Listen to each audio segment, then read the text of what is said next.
하나님 말씀 요한복음 4장 16절에서 24절까지입니다. 요한복음 4장 16절에서 24절까지 제가 한 절 읽고 여러분 한 절씩 받들어서 교독합니다. 이르시되 가서 내 남편을 불러오라. 여자가 대답하여 이르되 나는 남편이 없나이다. 예수께서 이르시되 내가 남편이 없다 하는 말이 옳도다. 너에게 남편 5이 있었고 지금 있는 자도 내 남편이 아니니 내 말이 참되도다. 여자가 이르되 주여 내가 보니 선지자로소이다. 우리 조상들은 이 산에서 예배하였는데 당신의 말은 예배할 곳이 예루살렘에 있다 하더이다. 예수께서 이르시되 여자여 내 말을 믿으라.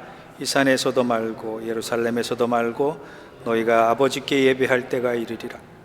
너희는 알지 못하는 것을 예배하고 우리는 아는 것을 예배하노니 이는 구원이 유대인에게서 남이라.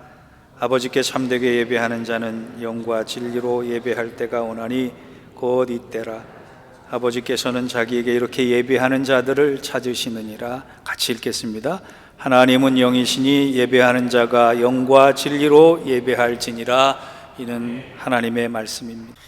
드디어 우리 성가대가 아카펠라까지 수고 많으셨고 은혜 주셔서 감사합니다. 이 사람이 참 헛똑똑이에요. 저는 제 스스로 똑똑하다고 생각을 했는데 오늘 이른비 예배 시간에 이걸 물어봤더니 저만 모르고 나머지 분들은 다 알고 계시더라고요. 여러분한테 퀴즈 하나 냅니다. 그림을 한번 보겠습니다. 보이시죠? 네. 왼쪽 그림이 진짜입니까? 오른쪽 그림이 진짜입니까? 왼쪽, 그러니까 여러분 보시기에 제 쪽에 있는 그림이 진짜인 것 같으면 한번 손 들어보세요.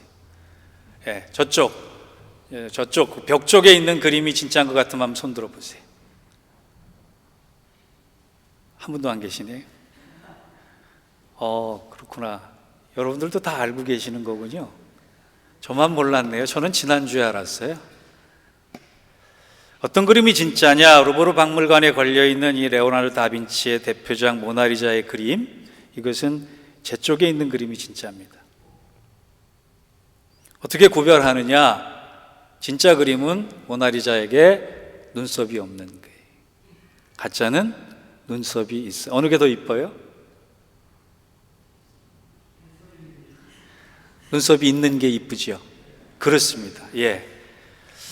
근데 왜 이쁜 여자가 눈썹이 없다고 생각해 보세요. 그거 참 보기 민망하거든요. 그런데 왜 다빈치는 그림을 그리면서 눈썹을 넣지 않았을까? 여러 가지 설이 있습니다. 1번, 물감이 부족해서.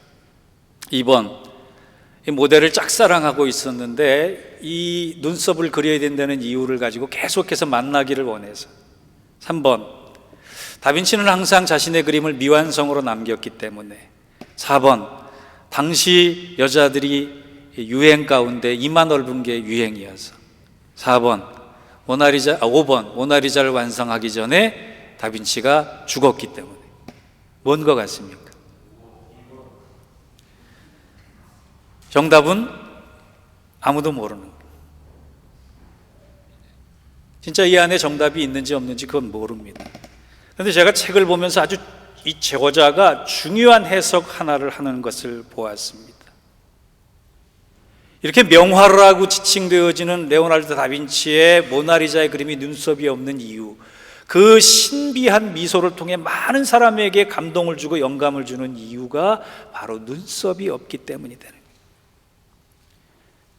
그 그림에서 눈썹이 없기 때문에 사람들은 모나리자의 미소에 더 집중할 수가 있었고 그 집중 덕분에 그림 전체가 가지고 있는 신비함에 빠져들 수가 있었다는 거예요.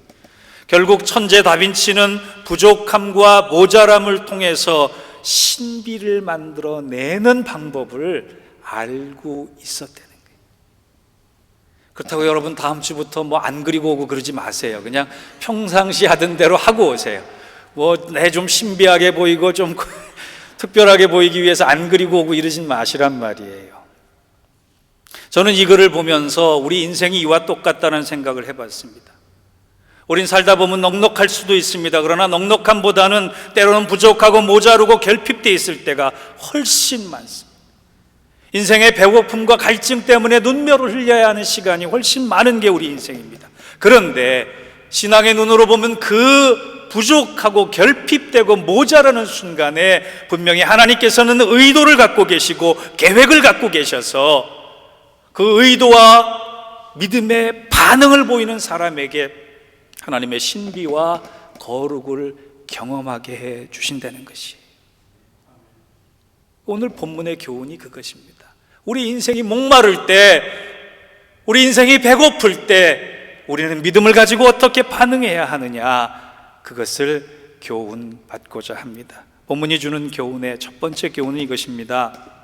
첫째, 우리가 인생의 의미를 찾지 못해 방황하거나 영적으로 대단히 목마르게 될 때를 만난다면 그것은 다른 일을 멈추고 당장 하나님 앞으로 달려와야 한다는 사인으로 받아들여야 한다는 것입니다. 오늘 우리가 읽은 본문의 배경이 이런 것입니다. 예수님께서 전도를 하시면서 제자들을 통해 많은 사람들에게 세례를 베푸시고 구원의 역사를 이루어 가십니다. 그런데 그 구원 세례를 받은 사람들이 늘어갈수록 시기하는 사람들이 생겼는데 누구냐? 바리새인들이에요. 그래서 세례를 같이 주고 있는 세례 요한과 예수님 사이를 이간질 시키려고 했습니다. 이것을 예수님께서 알게 되신 다음에 이간질에 당하지 않기 위해서 한 걸음 물러나셔서 이제 고향 갈릴리로 향하면서 고향 가서 전도해야겠다 마음을 먹으셨어요. 유대를 떠나서 갈릴리로 가는 길은 한 세 가지 길이 있습니다. 해안가로 가는 방법이 있고 둘러서 가는 방법이 있는데 예수님께서는 오늘 이상하게 중간 길인 사마리아 사막을 택해서 가시기를 원했습니다. 그것이 왜 이상하냐 하면 당시에 사마리아 땅은 저주받은 땅이라고 이스라엘 백성들이 생각했던 곳입니다. 오죽하면 유대인들이 기도 중에 이런 기도를 해요. 하나님, 세상의 마지막 날에 이 땅의 모든 사람들이 부활할 때 저 땅에 있는 사마리아 사람들은 한 명도 못 일어나게 해주세요. 그 정도로 지역 감정, 편견이 심하게 증오와 멸시 가운데 있었던 땅입니다. 억지로 가려고 해도 안 가는 곳, 피해가는 곳, 가지 않는 곳이 사마리아 땅인데 예수님께서 굳이 이 길을 택하신 이유가 무엇일까? 왜 억지로 이 길을 택해서 가셨을까? 그것은 한 사람을 만나기 위해서입니다. 한 여인을 만나고 싶으셨어요. 그런데 그 여인은 바로 우리와 똑같은, 지금 우리와 똑같은 모습을 가진 불행한 여인이었어요. 그 만남을 통해 주님께서는 오늘 우리에게 하시고 싶은 말씀이 있는 게, 본문에 등장하는 사마리아 여인은요, 인생의 의미를 찾기 위해서 방황하는 대표적인 모델이라 생각하시면 돼요. 그 여인은 참 이뻤던 것 같습니다. 한마디로 매력적인 여자입니다. 이쁜 여자입니다. 남다른 여자입니다. 한눈에 반할 여자입니다. 그래서 주위에 남자들이 들끓었던 것 같아요. 성경을 읽다 보면 그가 남편을 6번 바꿨다. 반대로 해석하면 그 여인은 누구를 만나도 어떤 상황에서도 행복하지 않았다는 것을 증명합니다. 그 여인이 가진 문제가 성격의 문제인지 돈의 문제인지 술의 문제인지 도박의 문제인지 욕심의 문제인지 명예의 문제인지 시기심, 질투심, 비교의식, 열등감 중에 어떤 것인지 성경은 얘기하고 있지만 분명한 것은 그 여인은 행복하지 않았고 마음 안에 해결되지 않은 목마름이 있었다는 거예요. 저는 이 여인을 보면서 우리 자신의 모습이 보입니다. 아니, 제 자신의 모습이 보입니다. 가슴도 답답하고 의욕도 안 생기고 모든 게 부질없는 것 같고 만사가 귀찮고 사람 대하기도 싫고 만나기도 싫고 때로 죽고 싶다는 생각도 들고, 이것을 요즘 들어선 공황장애, 우울증, 대인기피증 뭐 이렇게 얘기를 합니다만 우리도 그렇잖아요. 이 여인은 그 모든 것을 총체적으로 안고 있던 사람이에요. 그래서 아침 저녁으로 선선할 때 물을 길러야 되는데 그 수가성에 있는 야곱의 우물, 2000년 동안 내려온 조상 때부터 먹고 살았던 그 우물을 대낮에 물도록 합니다. 왜? 사람들과 마주치기 싫었다는 거예요. 눈에 띄기도 싫고 눈에 보기도 싫었다라고 이야기할 수 있을 정도로 이 여자는 마음의 병을 갖고 있었어요. 여러분, 찬양 중에 이런 찬양 있죠. 우물가의 여인처럼 난 구했네, 헛되고 헛된 것들을. 이 찬양이 이 성경 본문의 배경입니다. 이 불행하게 아파 있는 여자를 예수님이 만나시길 원했습니다. 그리고 다짜고짜 만나자마자 물을 달라 하시고 예수님께서 그녀가 가장 아파하고 있는 부분을 건드십니다. 너의 남편을 데려와라.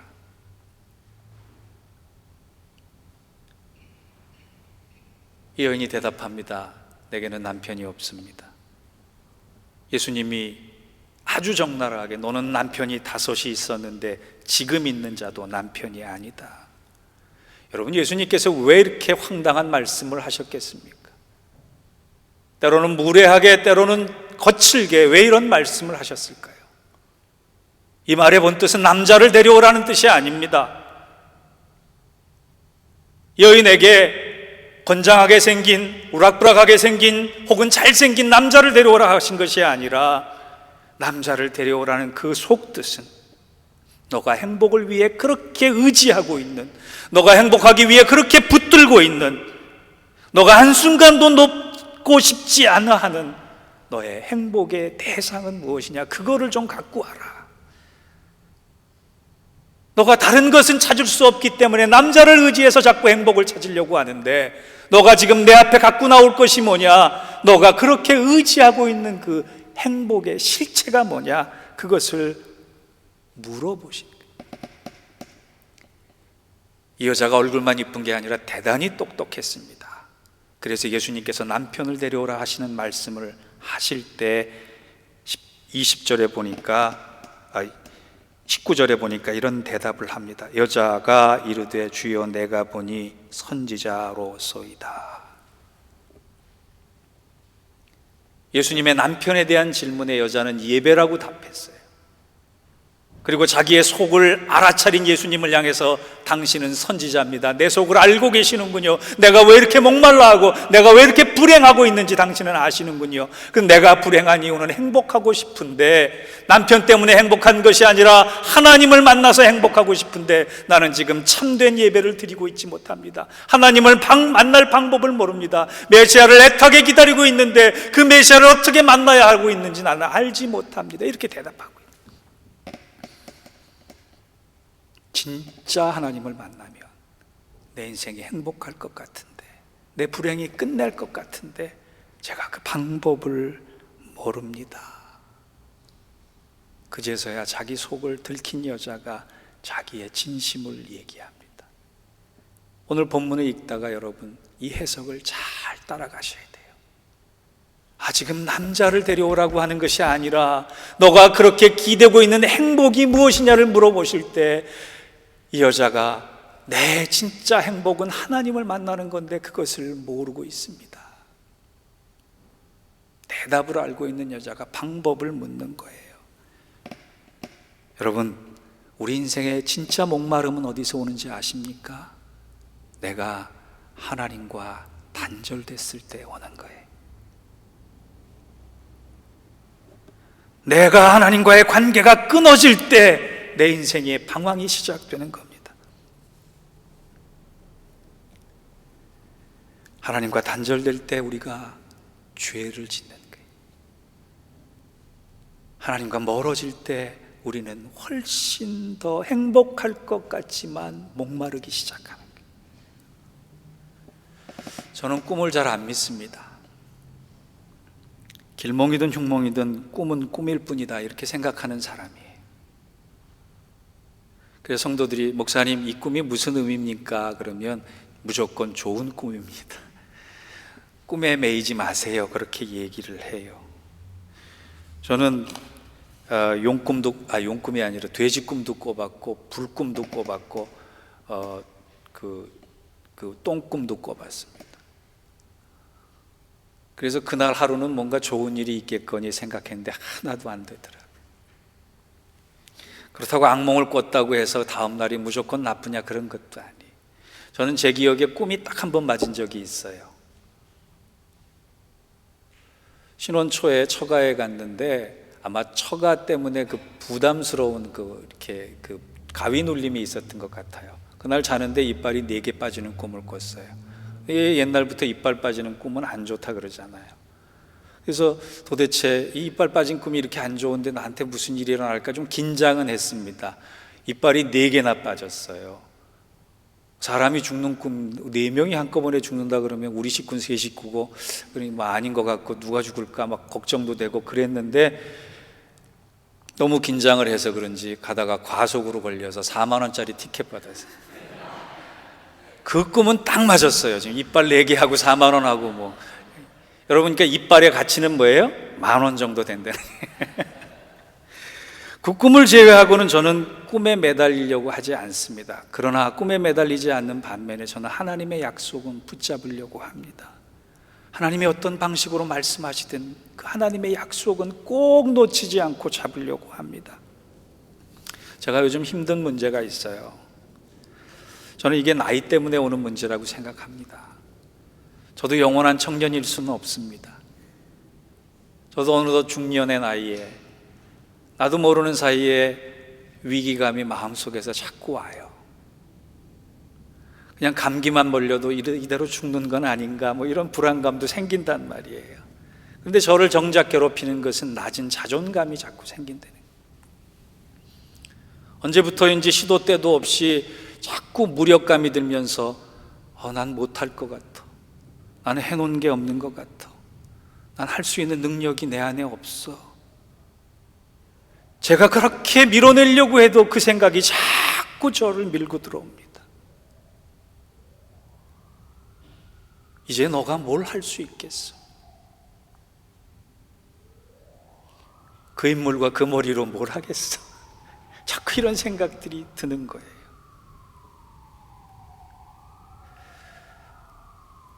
아마 겨울이라 그래서 비타민 D가 좀 부족했던 것 같습니다. 근데 이 문제가 영적 싸움인 것 같아서 제가 이 문제를 놓고 기도하기 시작했어요. 하나님, 제가 정녕 쓸모없는 사람입니까? 전 앞으로 아무것도 할 것이 없는 사람입니까? 그렇게 사실은 간절한 마음으로 기도하고 있을 때 하나님께서 제 마음에 확실하고 정확한 음성을 들려주셨어요. 내가 너를 쓸 때가 있다. 너무나 정확하게 들려온 그 음성에 하나님, 저도 쓸모있는 사람이군요, 아직 버릴 만한 존재가 아니군요, 제겐 아직 희망이 있군요 라고 하면서 그 음성을 듣고 그 다음부터 욕심이 생겼어요. 자꾸 하나님한테 이런 기도를 하게 돼. 하나님, 어디다 쓰실 건데요? 언제 쓰실 건데요? 이왕이면 2016년 2월 달에 써주시면 안 됩니까?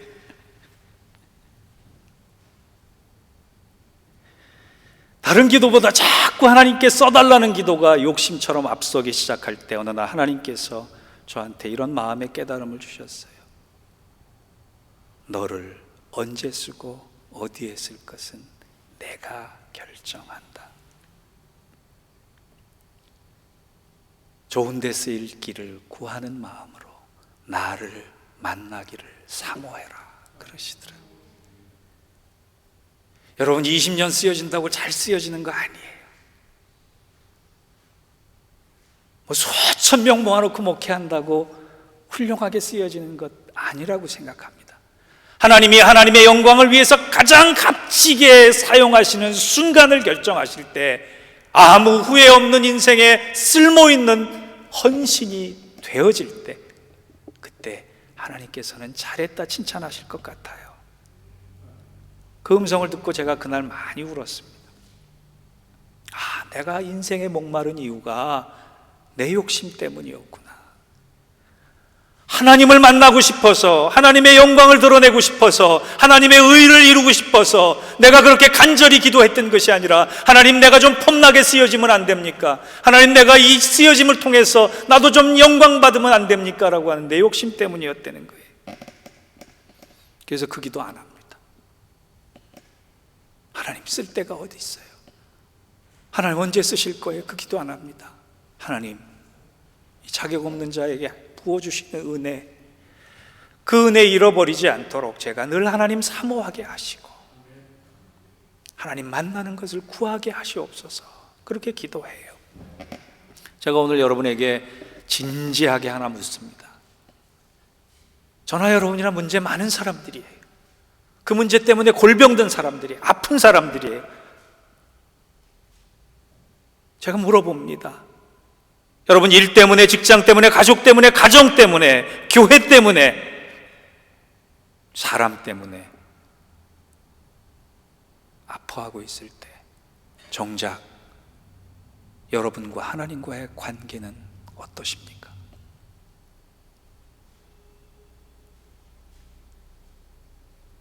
그 문제 때문에 내가 아파할 때 하나님은 뭐라고 말씀하시느냐? 그 문제를 통해 너가 내 앞으로 와서 무릎 꿇기를 원한다.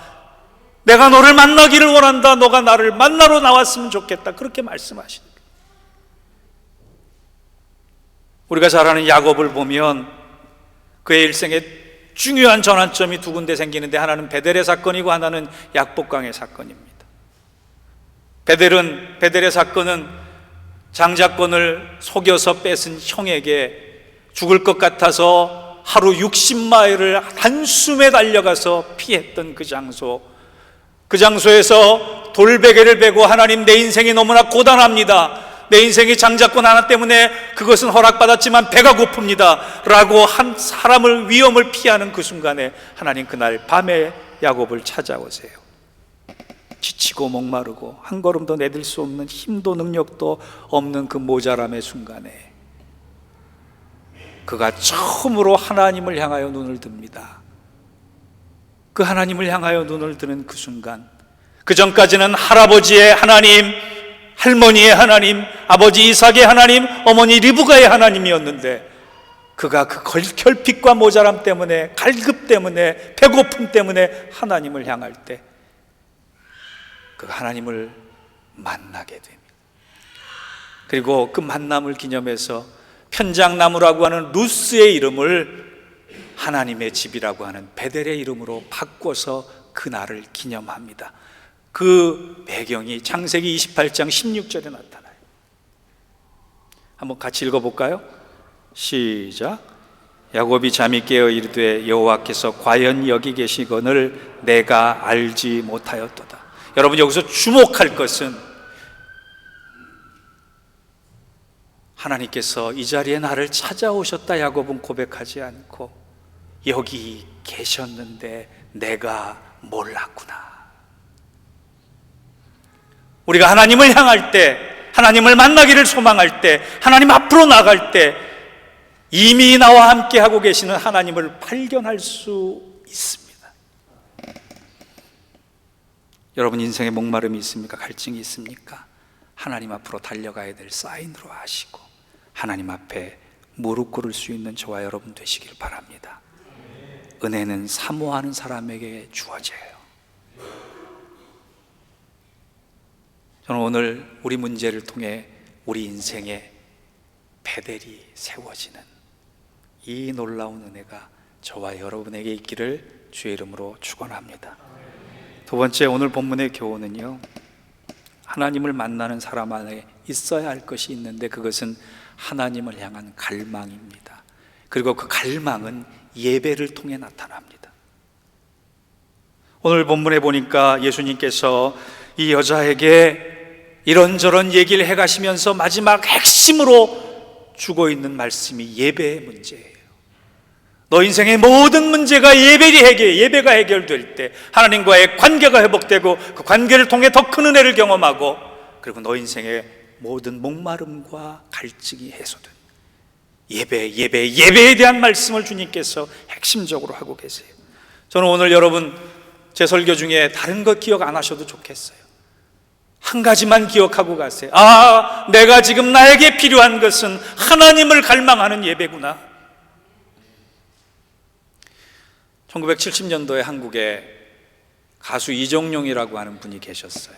이분이 지금 LA에서 목사가 돼서 목회를 하고 계시는데, 아까 이른비 예배 시간에 부른 또 잊어버렸어요. 너라고 하는 게 어떻게 시작하죠? 너라고 하는 이 유행곡, 낙엽지는.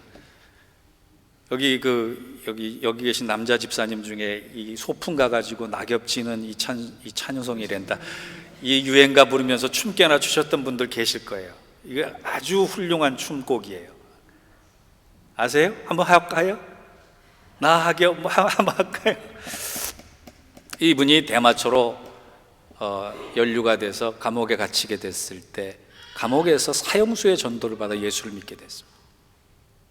얼마나 신실하게 사형수가 복음을 제시하면서 이런 부탁을 하는지, 당신이 나가게 되면 내가 세상에서 예수님을 위해 못다한 목까지 당신이 좀 해달라. 그 신실한 몫을, 그 부탁을 받고 감옥에서 예수님을 영접하고 이 사람이 신학을 해서 목사까지 됩니다. 그러면서 이분이 하시는 말씀이 있어요. 죄수가 되었을 때, 더군다나 사형수가 되었을 때 아무 조건 없이 예수를 받아들일 수 있게 되더라. 이유는 단 한 가지다. 자기에 대해서 절망했기 때문이다. 자기에 대해서 희망하는 사람은 예수가 들어오기가 그렇게 힘든 거예요. 그런데 자기에 대해서 절망하는 사람은 예수에 대해서 희망을 갖고 예수를 받아들일 수 있는 거예요. 저는 오늘 설교를 준비하면서 여러분에게 예배란 무엇인가를 설명할 때 이렇게 설명해야 되겠다 고민하다가 이런 말씀을 한번 만들어냈습니다. 잘 들어보세요. 예배란 자신에 대해 절망한 사람이 하나님께 대한 뜨거운 갈망으로 하나님 안에서 영원한 희망을 찾는 거룩한 체험을 하는 시간이 예배다. 자기에 대해서 절망하는 사람이 하나님께 대한 뜨거운 갈망을 통해서 하나님 안에만 있는 영원한 희망을 찾는 것, 그것이 예배다라고 하는 거예요. 여러분 안에 혹 예배에 대한 간절함이 사라졌습니까? 하나님께 대한 간절함이 사라졌습니까? 주의 은혜에 대한 간절함이 실종됐습니까? 그냥 건성으로 주일날 한번 버릇처럼 예배드리는 그 습관이 여러분 안에 스물스물 기어오르고 있습니까? 이유는 두 가지예요. 하나님 대신 다른 것 의지할 것이 생겼거나, 의지할 것을 예배에서 찾지 않고 세상에서 찾고 있기 때문이에요. 사도행전 15장을 보면 예루살렘 공의회가 열려서 이방인의 구원의 문제를 다룰 때 의장이었던 야고보 사도가 아주 중요한 얘기를 합니다. 사도행전 15장 16절 17절을 보면 이런 말씀이 있어요. 이후에 내가 돌아와서 다윗의 무너진 장막을 다시 지으며 그 퇴락한 것을 다시 지어 일으키리니 이는 그 남은 사람들과 내 이름으로 일컬음을 받는 모든 이방인들로 주께 찾게 하려 함이라 하셨으니, 이 말씀은 어디에 있느냐? 구약 아모스 선지서에 있어요. 무슨 얘기냐? 하나님께서 이 땅에 하나님의 영광을 위해 어떤 교회의 회복을 만드시는데, 하나님께서 교회를 하나 만드시길 원하시는데, 그 중에는 모형이 다윗의 장막이 있고 솔로몬의 성전이 있고 모세의 장막이 있는데, 그 중에 가장 형편없는 것은 다윗의 무너진 장막인데, 하나님께서 교회를 다시 일으켜 세우고 싶을 때 그 무너진 다윗의 장막을 회복하고 싶다, 그렇게 말씀하셨대요. 여러분, 교회를 세우기를 원하신다면 좀 번듯하게 세우면 좋지 않겠어요? 화려하게 세우면 좋지 않겠어요? 그렇다면 솔로몬의 성전을 지어야 되지 않겠습니까? 모세처럼 십계명이 있는 견고한 하나님의 세밀한 섬세한 명령이 있는 성전을 세워야 되지 않겠습니까? 그런데 하나님께서는 다른 사람이 아닌 다윗의 무너진 장막을 세우고 싶다, 그렇게 말씀하셨대요. 그 이유가 무엇일까요? 성경은 다윗을 가르쳐 하나님의 마음에 합한 사람이다, 그렇게 말씀해요. 다른 것이 아니라 다윗에게는 하나님을 향한 갈망, 뜨거운 갈망의 예배가 그의 생애 가운데 있었기 때문이에요. 시편의 70편 넘는 것을 한번 보십시오. 그는 눈을 뜨자마자 하나님은 찬양하길 원합니다. 사자에 쫓기면서도, 원수에게 쫓기면서도 그는 하나님을 향한 예배를 잃어버리지 않았습니다. 하나님을 향한 갈망이 그의 산소 같은 호흡의 시작이었어요. 하나님은 그를 가르쳐 이는 내 마음에 합한 사람이다 말씀하셨고, 그 다윗을 통해 쓰러져가는 무너진 장막일지라도 내가 그것을 내가 머물고 싶은 집으로 인정한다 말씀하셨어요. 여러분, 오늘 예배의 성패가 어디 있는지 아세요? 훌륭한 순서에 있지 않습니다. 바로 저와 여러분 안에 있는 하나님을 향한 뜨거운 갈망이 예배의 성공과 실패를 가르는 것입니다. 사랑하는 성도 여러분, 우리 교회 다른 것보다 예배, 그 예배를 향한 갈망, 그 하나님 안에서 찾고자 하는 희망, 그것을 위해서 내가 눈물 흘리고, 그것을 위해서 내가 무릎 꿇고, 그것을 위해 하나님 앞에 나와서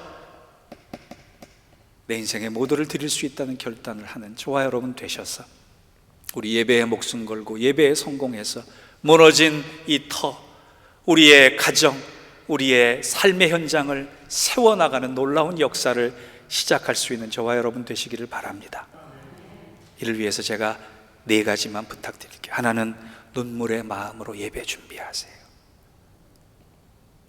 여러분, 설교자가 누가 있는 것, 어떤 장소에서 어떤 환경에서 중요한 것, 드리는 예배가 중요한 것이 아니라 내가 눈물로 하나님께 드릴 수 있는 내 삶의 전인격을 준비하겠다는 그 마음이면 예배가 회복될 줄 믿습니다.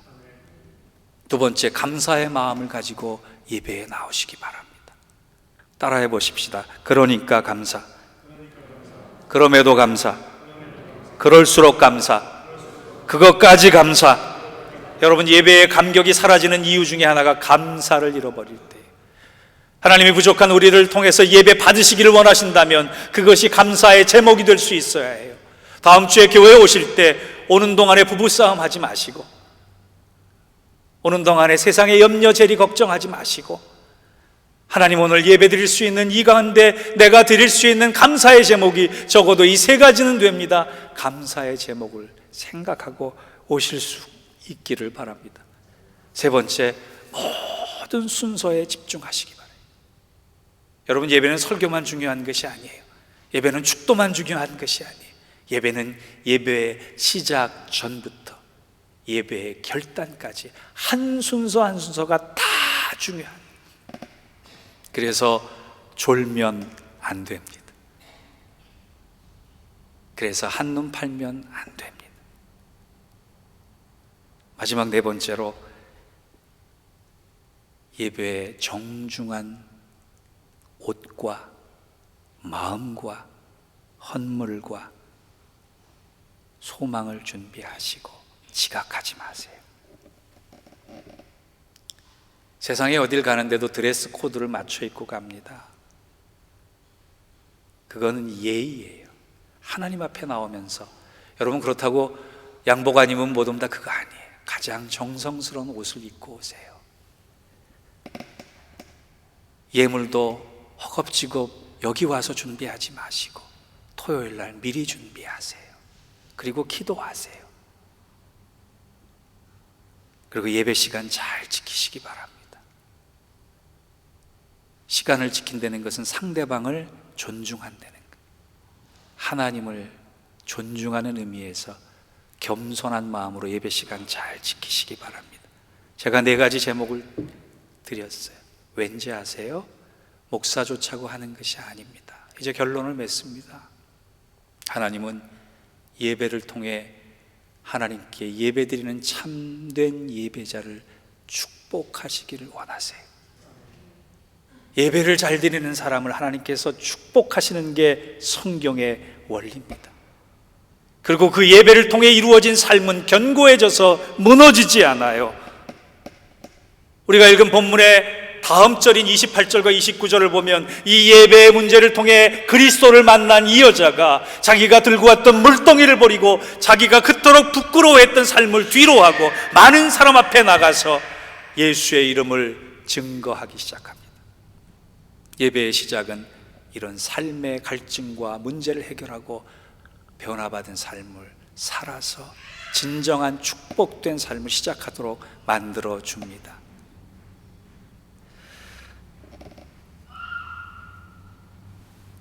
정호승 시인의 한마디를 하고 말씀을 마무리합니다. 한번 따라합시다. 3등은 괜찮지만 3류는 안 된다. 여러분, 우리 인생 1등만 할 수 없어요. 4등도 할 수 있고 꼴등도 할 수 있습니다. 그런데 하나님은 그 꼴등하는 사람을 포기하지 않으세요.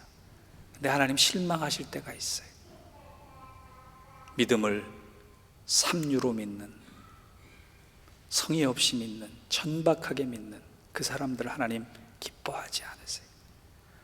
우리가 지금 현재 3등의 삶을 살고 있어도 하나님을 향한 그 믿음만큼은, 예배드리는 자세만큼은, 예수를 만난 그 순간만큼은 어디 가서든 뒤지지 않는 인류의 신자, 인류의 성도 될 수 있는 저와 여러분 되시기를 바랍니다. 예배의 성공을 통해 인생의 모든 문제가 해결되는 은혜가 저와 여러분에게 한없는 축복으로 몰려오기를 이 시간 주의 이름으로 축원합니다. 기도하겠습니다. 하나님 아버지, 감사합니다. 저희를 사랑하셔서 하나님 앞에 나오게 하시고 그 은혜를 통하여 하나님을 갈망하게 하시고 예배할 수 있는 특권 주셔서 감사합니다. 예배에 성공하는 사람 되게 하여 주옵소서. 예배에 목숨 거는 사람 되게 하여 주옵소서. 참된 예배자 되게 하여 주옵소서. 그리하여 세상이 아닌 하나님을 통하여 가장 행복할 수 있는 인류의 신자들 되게 하여 주옵소서. 예수님의 이름으로 기도하옵나이다. 아멘.